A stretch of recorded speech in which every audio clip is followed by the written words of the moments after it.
We have Tina Hauri, who is the president of Bradford Garrett Group, a full-service security professional services firm. She is co-founder and president of Bradford Garrett. Her former roles include CISO for the City of Chicago, Global CISO for Aon, CIO for Kudos, Director of Enterprise Risk Management for Discover Financial, and a global project leader for Pro Systems at Swiss Banks. And I hope I got that company name right. So we will go ahead and turn the stage and platform and podium over to her and hear this keynote. Well, good afternoon, and thanks for being here this afternoon. The reason I've got this topic up here is I'm really hoping to incite some thought, start some discussions, not only here in this room, but for you to take back to your homes, your companies, and your communities, because I think we're on the precipice of a lot of ethical types of decisions revolving around technology. Whether or not we're conscious of it or not, with the amount of big data, AI, convergence of platforms, streaming services, the opportunities for making decisions that could negatively impact an individual's future, their families, their careers, their companies, and even our country, have probably never been more ripe. So I think it's a conversation that we start today and we continue. This is not necessarily to be lecture. I'm going to have some examples, a little bit of framework, but that's the context as I've been reading the news, watching the news. Thank you, there we go. All right, so I'm gonna talk about both cyber and digital ethics. Cyber is obviously how we use the internet and all those ramifications, which is fairly familiar to us. Less familiar to us will be the digital component, which is more of our day-to-day. I've got my little pithy title, Just Because You Can, Don't. We're gonna talk through some of those things which are going to again be obvious to us and some we might not think about as often. What kind of principles are at play as I bring this forward? And then I've got some examples as to when cyber and digital ethics fail. Some will be familiar with you. I believe all of them will be, but maybe we haven't thought about them this way. Which professional organizations that you may be a part of today have you already agreed to a code of ethics? And some questions for us to ponder as we walk out of here. And throughout, I'll take questions or we can do them at the end. Okay, so ethics, it's an orientation. How many of you have had an ethics class? Terrific. Where did you have the class? Just shout it out. Where was it? School? DePaul? College? Undergraduate? How about graduate? Terrific. Wait, I want you folks to look around. You had undergraduate? Yes? Hands down. Who had ethics classes graduate level? Look around. What were those majors in? Just by row. Give me an example. Science administration. MBA, management and human resources, public policy. So very interesting. We're losing traction on ethics as we go to graduate school. And I will say I'm involved with a graduate school. There is not an ethics class in this course of study that I teach. There is a modicum of ethics class in the business school. Some of the medical schools have an ethics class. Where are we today? Aren't we in a place where ethics matter day to day? If it's ethical, is it legal? We're in the College of Law, Kent College of Law. If something is ethical, is it legal? If something is ethical, is it legal? If something is not ethical, is it illegal? Not necessarily. Is there a big gray area here? Okay, so I'm glad I confused you because I confused myself when I was thinking about this. So, this is not something that there are right and wrong and yes and no answers to. Have you had the legal and compliance training track at your place of business? Yeah? Did we talk about ethics in your legal and compliance training?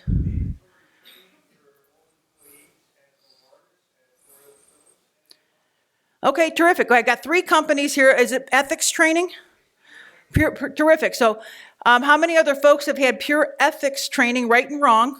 Where did you have that? Work? Okay, terrific. What verticals? Banking, financial services. We just heard about all the regulatory constraints. It makes some good sense. Where else? Education, terrific, plenty of regulatory constraints there as well, and legal. Where else? Oh, telecom, okay. Well, absolutely, platform-wise. So there is some ethics training happening in some places, right? How many of you have thought about your college or your graduate level ethics outside of that module you had to take at work? Okay, terrific. One of us, two of us.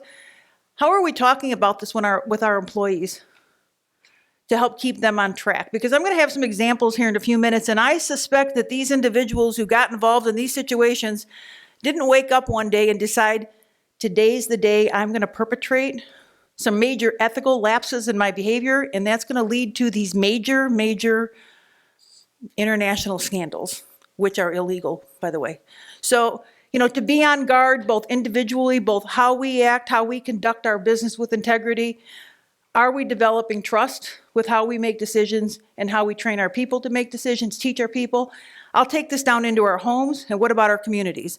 How are we engendering trust? That's a topic of discussion here. So again, we're teaching people to be, wasn't yesterday like National Kindness Day or something? I think yesterday, so be kind to each other. We're good at trying to teach to be kind, but are we teaching in integrity and good decision making? So here's some things, just because you can, don't. This will seem familiar to you. We talk to our kids, we talk to our students, we tell our employees, don't say horrible, mean, rude, profane, bad things online. Don't record it online. If you wouldn't say it to them in person. What's the old-fashioned adage? If you wouldn't want it on the headline of the newspaper, right? Who remembers that? Parents, grandparents, scout leaders, whoever. What was the bar for doing something so bad that it would end up on the headline news 20, 25 years ago, 15 years ago? How bad did it have to be? Excuse me? Okay, drunk driving. You'd end up on the headline news. What if you did something out in front of the College of Law, had words with somebody, was there a cell phone recording video that was going to post that to YouTube within about 32 seconds of that moment and lambast your face and your reputation and your family all over the media, depending on what traction it got, within 5 minutes? 25 years ago. The bar has been significantly lowered. Yes, ma'am.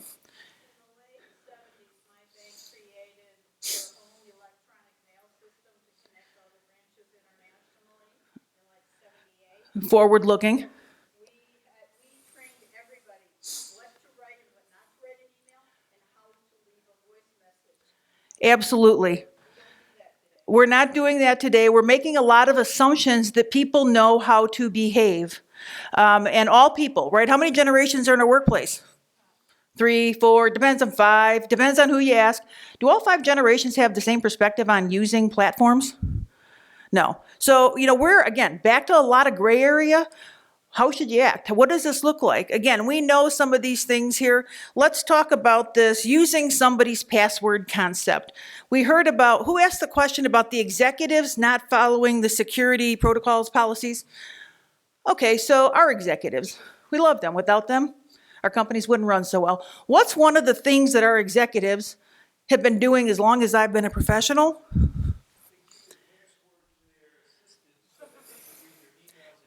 Ding, ding, ding. Our executives, because of the way they work with their executive core, share their passwords for all of their key accesses with their executive assistants.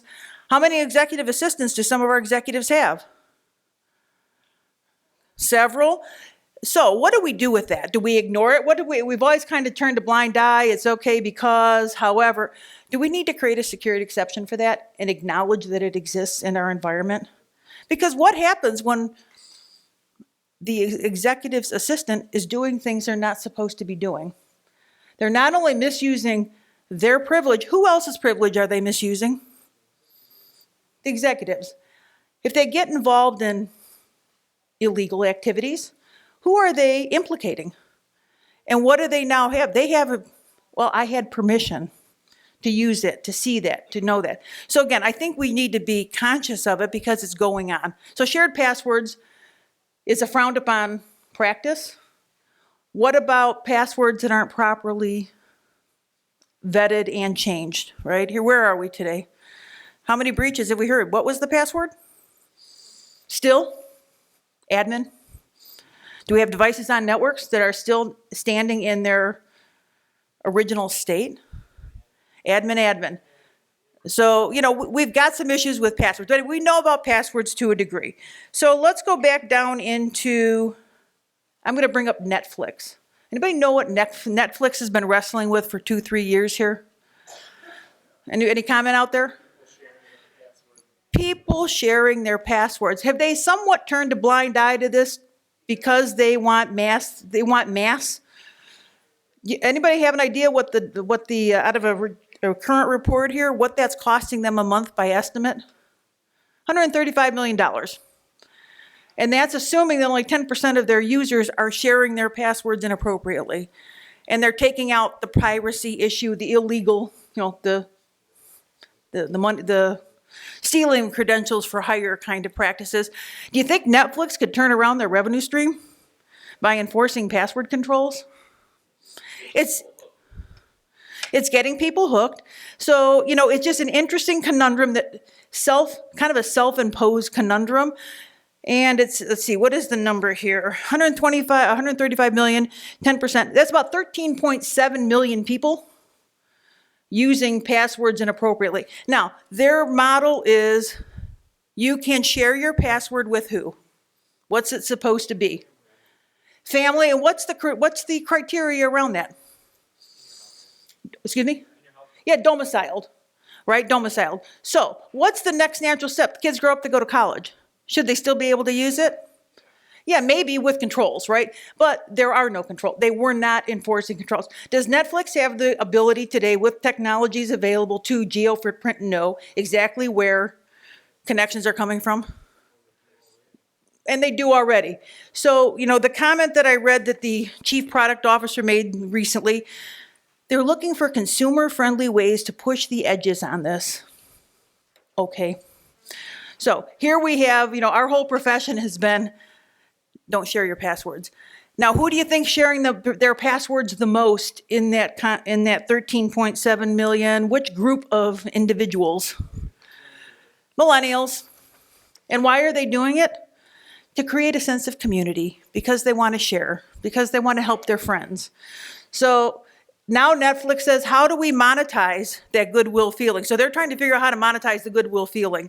I'm not sure that that's the right answer, but so yeah, you got your millennials at 35%, your Gen Xers at 19%, your boomers, the scourge of the younger generation, the boomers, 13%. So this is not just a millennial issue. So now what Netflix is really wrestling with is privacy versus community. But don't we have an ethical thing here, right? Because once you're sharing a password for a paid-for service, what's happening? The moment someone who's not authorized to be on that account is using that service, what's transpiring? Theft of service, right? Fraud. So, we do have an ethical problem here that Netflix is intentionally allowed to fester. And now we've got a lot of people, some faction of this 13.7 million people, coming to work and thinking, it's not that bad to share passwords. Heck, look at all the free stuff I can get.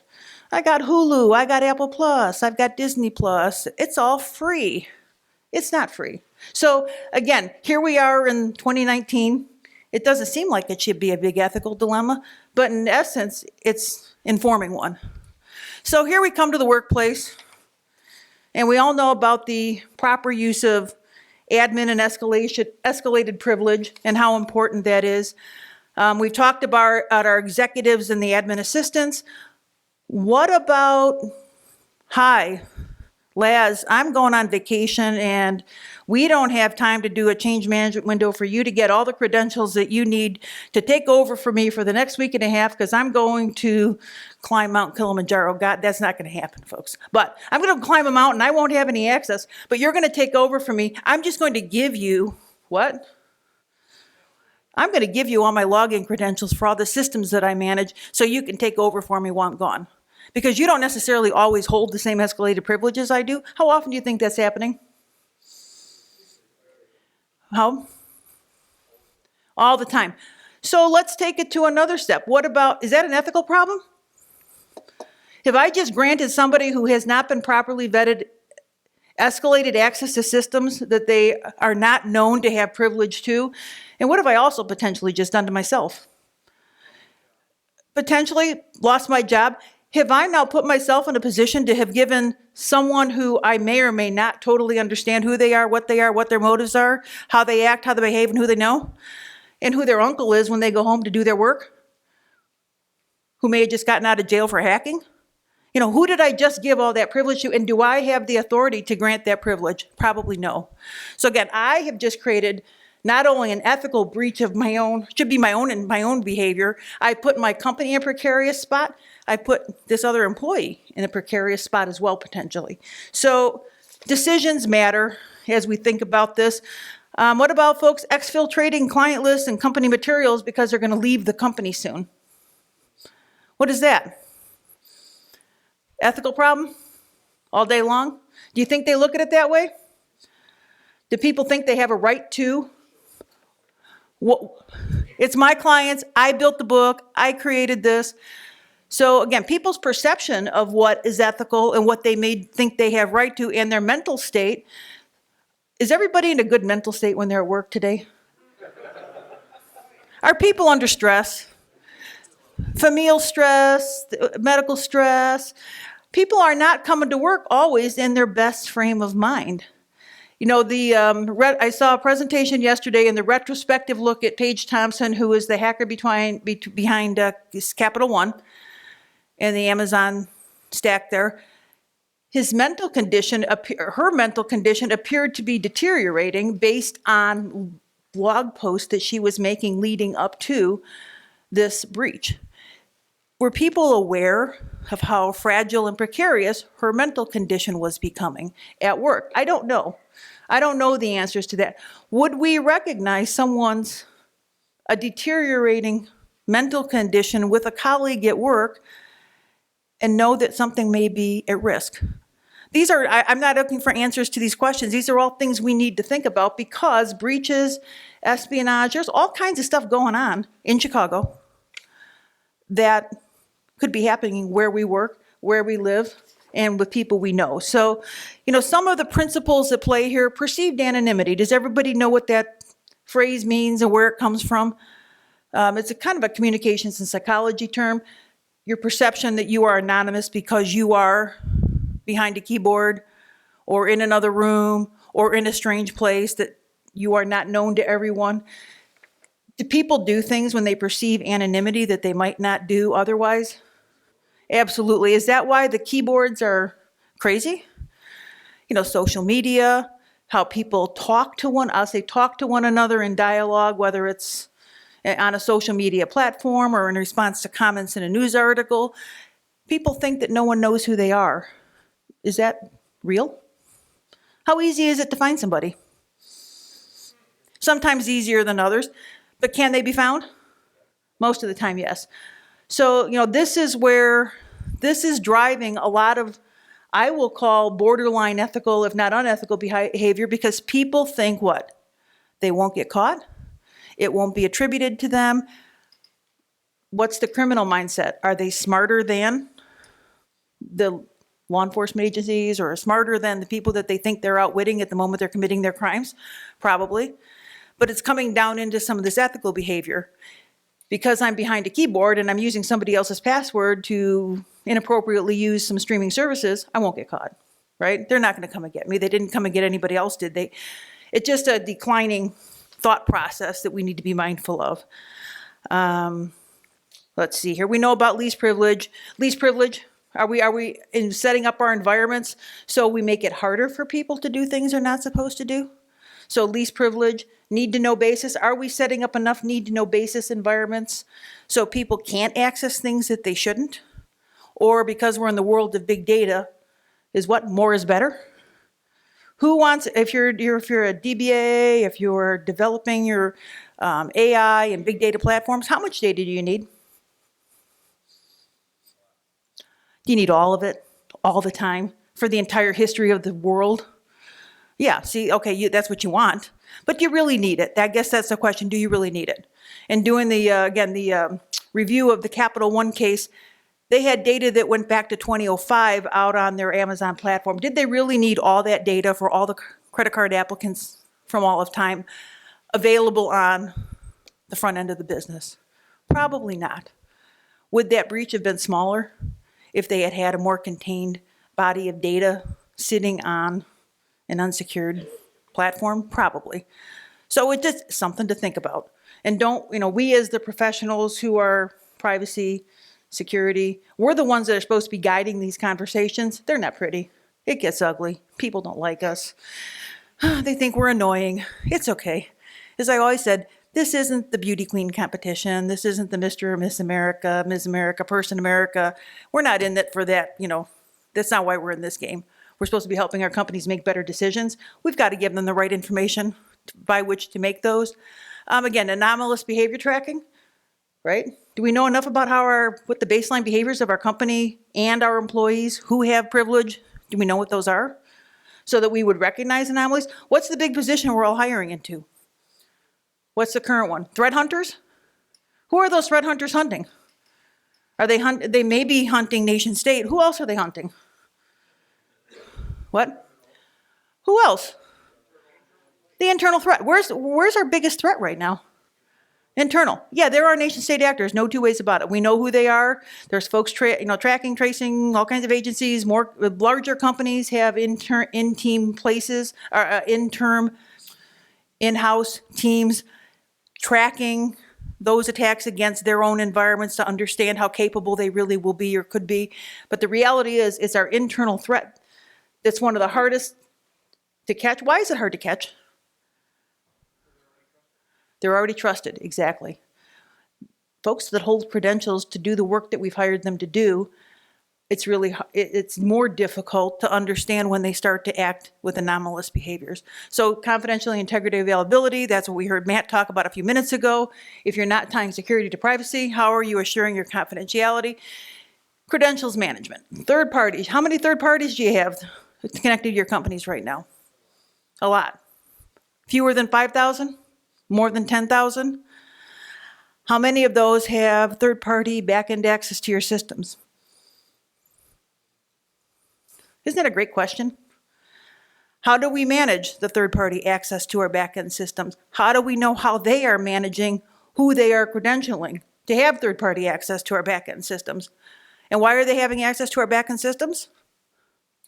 Maintenance, weekend coverage, updates, patches. Are they an arm of our business? Yep.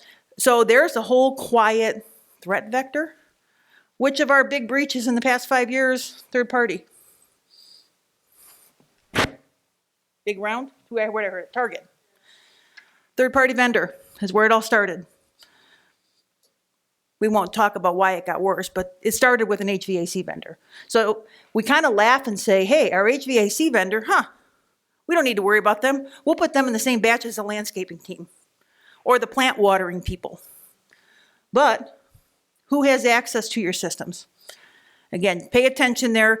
Do we have an ethical obligation to make our companies do the right thing in this space? If we're a CISSP, yep. Is it hard? Yep. Are they going to complain? Yep. Are they going to whine? Yep. Is it going to take about 5 years to get your arms around it if you're a pretty large organization? Yeah. So, yeah. So when cyber and digital ethics fail, here's some great stories. Okay, nation state oppression. Who was in the news last week? Which country? Saudi Arabia. Where did they have? Oh, China. We'll get to China. China's coming. China gets their airplay here. Saudi Arabia. What did they have people doing? Which platform were they on? Twitter. What were they doing? What? That's right. They were tracking down dissidents in the U.S. and information about what else about the dissidents? Address, mail, phone numbers, and they were feeding it back to the Saudi government. Bad. So obviously Twitter has an issue. They've acknowledged it. The people don't work there anymore. Where did one of them go on to work, though? Right after they went to Twitter and had this problem and got fired, where did they go work for a brief time? Amazon in Seattle. Folks, we got to do better. We've got folks running our platforms, whether they're social media, IAS, PAAS, SAAS, blah, blah, blah, blah, have an ethical obligation to get this right. It's 2019. This is not new stuff. So we've got to do better as an industry, as a world. Okay, emission scandal, Dieselgate. What happened? Well, what company? Where are we at? Where's Volkswagen, Germany? Do you think those engineer guys who are probably, who are looking at extradition and jail and all kinds of other crazy today, ruined, now their lives, families, careers are gone. We've had turnover at the executive suite, billions. I'm trying to remember how many billions Dieselgate is. $29 billion problem for Volkswagen. Do you think those two engineers, those are the guys I talked about earlier, do you think those two engineers went to work in Dusseldorf or wherever the heck in Germany one day and said, I'm going to fudge reports today, and I'm going to fudge reports on emissions? Because I think it's a great idea, and I think it's going to serve my family and the company well for the rest of my career. How did that all happen? How did their integrity get eroded? How did they get convinced to start to put in data that didn't match results and reports and outcomes of testing? Where does that happen, folks? Which one, could it happen to any one of us? Could we get into a position where we're asked to put some information into a spreadsheet or a document or a formula that's not actually representative of performance? Sure. Is that an ethical moment in your life? Oh, heck yeah, you better believe it. So how are we Yes.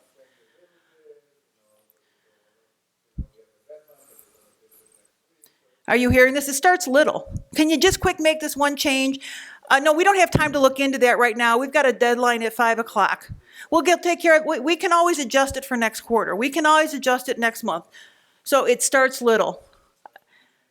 One transaction at a time, which is why this is important, and we got to get this right. We've got to help our people, our children, our communities get this right. Yes, Greg? Do you think it starts with someone at the engineer level that you're talking about, or it came from someone high up that said, we need to make this look good? I believe, based on the investigations that it came from the management level. I don't think it was just the engineers concocting this scheme.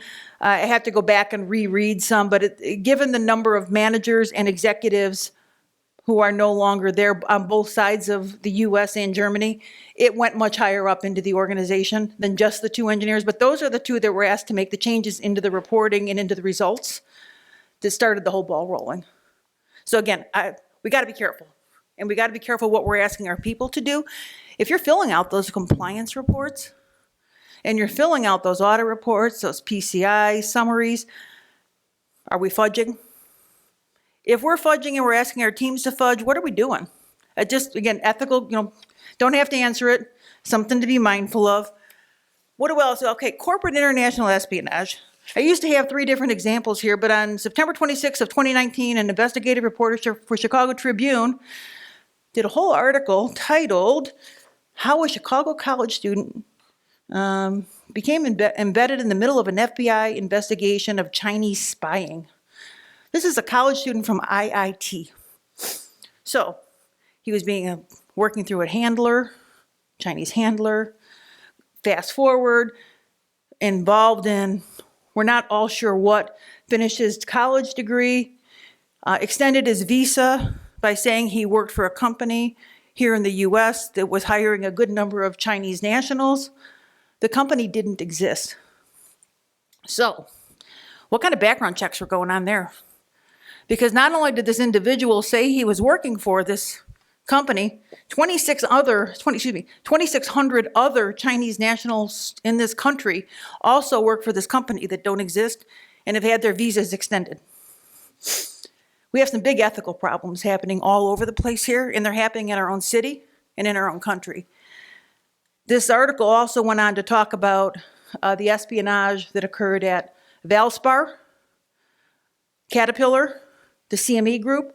The CME Group person just so happens to have lived in my town. His daughter went to high school with my son, and he knew her quite well. They seemed to be a very successful family here in the US, up until the part where their dad got arrested for selling CME algorithms, trading information, and other documents to China. So, this is not just people we don't know. These are people you may be sitting next to. We have to be on guard. We have to be alert. We have to pay attention. This Motorola story was similar. Valspar Paint story was similar. CME Group. These folks were one-way ticketed, suitcases and USB drives full of highly sensitive corporate data, whether it be formulas or engineering schematics, headed to China. Arrested, most of them arrested at O'Hare Airport. So this is real, folks. The security breaches, you know what those all are. What about reservations fraud? How about the dude who decided he works for Open Table, a bunch of restaurants quit his platform, he decided to prove that the other restaurant reservation platform was incompetent, so he started to log fake reservations, about 300 of them, through a peak period of time, November to February 2018. At peak times, about 1,300 reservations. He got caught. He's charged with wire fraud. But at what point did this guy think that was going to be a good idea? To have his competition look bad. Big ethical lapse? Oh yeah, now he's got felony wire fraud charge. So yeah, where does this happen? So if you're out with beers with your friend, and they don't like what their competition's doing, and they come up with a scheme like, let's flood their reservation system with fake ones. Isn't that a great idea? Tell them no, and then run away, get away. And we've had any number, what? Yeah, run, Forrest, run, exactly. And we've got how many trading situations have we seen now with traders trying to manipulate trading systems? They think they're smarter than. JP Morgan, what was the recent one there? 8 years long. What were they doing? You remember which market? The most one I'm thinking of is the metals market. They were spoofing trading in the metals market for 8 years, manipulating the entire metals market for their own gain, whether if they wanted to generate sales or they wanted to drive the price, whatever they were doing. 8 years. Why did it take JPM 8 years to figure this out? It's a different question. So well, we have an ethics breach there. It's obviously illegal as well. But again, what happened? Was it just sheer greed that got these guys to say one day, let's see if we can do this and see if it'll work? What scheme was it? How did that scheme get concocted? So, again, it's everywhere. It's at every level. Where are we at here? Okay, so if you're a member of any of these organizations, whether you know it or not, you've actually agreed to a code of ethics, and they've got some pretty darn good ones out there. So in case you're wondering, what does this mean more so? How would I talk to my team? What if I talk to my kids? There's some great examples here. I'm going to touch on two. CIS is pretty short and sweet and to the point. Protect society. I kind of like that. It's got a nice ring to it. The common good, necessary public trust, confidence, infrastructure. Infrastructure means more to some than others. Honorable, just, honestly, responsible, legal, diligent, competent. These seem like pretty fundamental principles to operate under. I love what GIAC has done. You can't read the fine print, but they've got a red notice up on their website. 123 people got kicked out of the club, which means they're paying attention to what their certification holders are doing. If they're doing things outside the bounds of their ethics, they're not allowed to continue to hold their cert. I love that. Consequences. If we don't have consequences, what happens? What? Chaos. One of the ransomware, Greg, remind me, Gand. One of the ransomware villains went off into retirement. They made their $2.5 billion, and they said they're walking away from the business because there are no ramifications for what they're doing. Ransomware. So we have criminals retiring with $2.5 billion. I guess they had a whole affiliate network. It sounds pretty slick. But they're getting out of the business because the cat and mouse game, the cat's won. Is that good? So paying the Bitcoin, right? You pay the ransom, pay the ransom, pay the ransom. You've just let a bunch of criminals retire. All right, so I'm going to leave you some questions to ponder. Are your devices like, I haven't gotten to Alexa, Siri, and all their friends in your house. One of the presenters yesterday, that was a session, she got a curling iron. There's curling irons with wireless apps. Now, some of you guys, this may not matter to unless you do cross-dressing or other Halloween costumes, you're a hairstylist. But for those of us that use these curling devices, I really can't think of a reason why I need an app to turn it on and set it properly in my home. Like I can't figure out how to multitask, make my cup of espresso and let that do it on its own. I don't know. So the point is, do we need to keep creating devices, IoT devices, to connect to the internet that create more points of vulnerability, more complexity? When do we stop? I, a few years ago, went on record saying, I don't want a refrigerator that speaks to me. I cook a lot. I don't want it talking back. I've got family members to do that. So, you know, I'm not big on the talking refrigerator, but we've got Alexa and Siri. What did we learn about them? They listen all the time. It's not just when you give her the magic word. Alexa. No, that little upstart was talking to me when I was in a different room. And she was asking me questions. I'm like, excuse me, no one's speaking to you. As a matter of fact, nobody's even in the room with you. Are you hearing ghosts?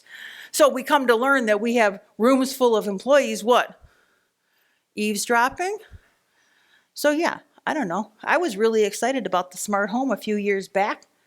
I'm not quite as excited about that anymore. I'm not sure I want my home connected to much of anything but Commonwealth Edison and a pretty darn secure couple of routers with my other services. All these other things make me a little bit nervous. I saw pictures of discussion about a totally hacked baby monitor system, which led to a robbery ring. Really? I know, you're nodding your head, but if your baby monitor system's not so safe and you've got a theft ring working off of it, I don't know. Are we 2 steps forward or 3 steps back? So are today's controls pervasive and strong enough to protect the confidentiality, integrity, and privacy in light of all AI and big data? Do we have the right controls in place? How long is it going to take for us to get those? Again, leading tech companies, are they taking too many liberties is what they have. How about Project Nightingale, folks? 24 hours ago, breaking news, whistleblower, you know what I'm talking about? Ascension Health. In partnership with who? Google. And what are they giving to Google? All the medical data for its clients. Are they anonymizing that medical data? Nope. So we've got employees at Google with full record access to the medical and private personal data of Ascension Healthcare members. 150 Google employees is the number. Gee,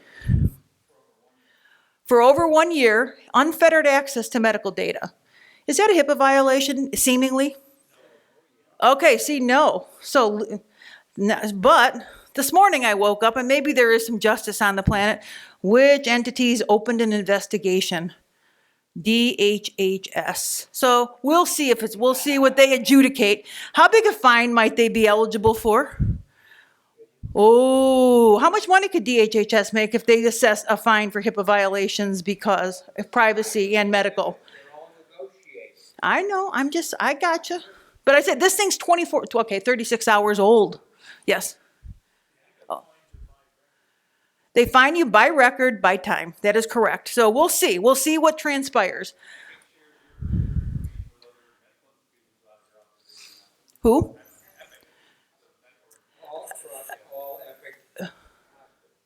Right, you've probably checked off a box in the fine print of page 47 of your contract that you signed with either your insurer, your provider, or other. Does that make it right? Why? You're selling it to what? Make money? You're sharing it to make money, monetize. At some point, the conversation has to change. I agree, it's happening everywhere. But the situation with Google is unique. Why? They did not anonymize the records. Are you know, there's all kinds of caveats, but. Should 150 Google, well, that's what I said, we have regulations, we have legal, and we have ethical. Should 150 Google employees have unfettered access to the healthcare data of all of the Ascension clients? And is Ascension paying for this service? No. They are doing this in partnership with Google for the betterment of the world, the medical community. Let's see how this one sorts out. I think it's got a lot of fuzzy tentacles. We'll see. Like I said, this is brand new. Like I said, hot off the presses. And again, you know, would you recognize and report a colleague for misusing escalated privilege? The example I talked about earlier, as innocent as it may seem and as real as it may seem, is actually the misuse of escalated privileges. I am not allowed to grant access to other people without the authority of and knowledge of whoever owns those systems and has that granting of authority privilege in my company. No matter it's convenient for me because I'm going on vacation, that's not the right protocol. So, we need to pay attention. Our cloud platform providers, how are they doing with security? Are they making it hard? How many different security protocols and systems do you need to engage if you're going to secure your environment in the cloud? Do you know? Do your employees know? Are they making it easier? I don't think so. So here we have the big new wave, the big new revolution of the way forward for IT. What are we doing? Are we lifting and shifting and transforming? Are we in the same mess we've always been in? We're trying to cobble together security solutions on platforms that we don't quite understand without full knowledge and information as to how the tools are going to work together on the front end of how these systems and processes going into place. Really? We've allowed Microsoft, Google, and Amazon to do this to us? I've got a problem with that. What have they put over security and privacy? Profitability. Same thing, same old story, same old, same old. At what point is security and privacy going to become a top tier issue? It didn't become it in the cloud shift, that's for sure. I've got 1 minute. So I'm going to leave you with the great one to think about. Is failing to patch an ethical issue in 2019? Okay, there you have it. What are we doing about it? What? We're not patching. Yeah, well, what was the Equifax? Our pals at Equifax, right? How old was the anatomy of a breach? Read the recent. There's about within the last month. There's been a couple of new reports on that one. They're well worth your read.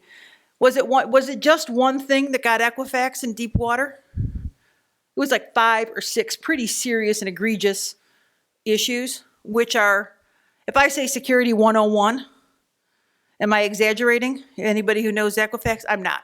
So I have got 30 seconds. Do I have any questions? I've kept this pretty active here, interactive today. Any questions, comments, thoughts? Yes.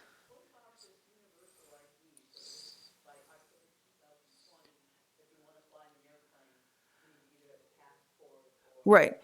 Most of that's been driven by the weakened controls around issuing government IDs in states that are sanctuary states. That's my understanding of it. So those states have reduced the credential requirement. So the credential requirement to secure the government ID in those states does not meet the level of a passport or meet the level of a federal ID. So those states have now implemented a secondary identification form to meet the federal travel or for federal credentialing requirements, Illinois being one of them. That's my understanding of what that is.